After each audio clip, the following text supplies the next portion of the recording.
Hey! Get ready to experience the fast, modern, and hassle-free way to order your favorite meals. In this demo, you'll see exactly how easy to use the Señora self-service kiosk from the moment you walk up to the screen all the way to confirming your order. So, let's begin. Our first module is the landing page in the startup. As soon as you start, you're greeted by a clean and stylish homepage. Right away, the featured carousel catches your attention.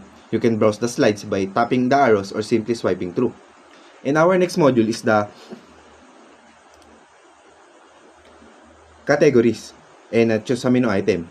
You tap to see all the categories. Everything is visually clear and easy to explore. Just scroll, tap a category, and when you tap the specific item you want, you can adjust its quantity, depends on how many you want. And when you click a food item, a product windows pop up. This is where our smart system helps you. It instantly suggests drinks and add-ons that go perfectly with the selection. You add your choices, and the moment you confirm, the cart icon and the tab updates right away, showing your new total. When you open the cart icon, you get a complete and organized list of everything you've added.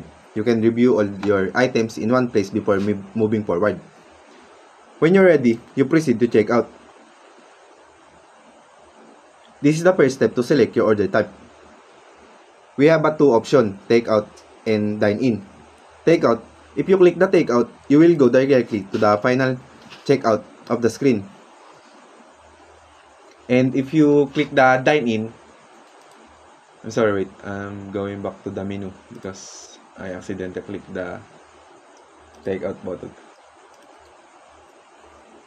If you click the dine-in, you will be redirected to a table selection screen where you must select an available table before you can proceed to the final checkout. In the final checkout, you will see the full order list. You can apply any discounts here, then you select your payment method. We have two logic. We have a cashless and a cash. The logic we implement for cashless is the customers enter the pays last 6 digits of the reference code for confirmation.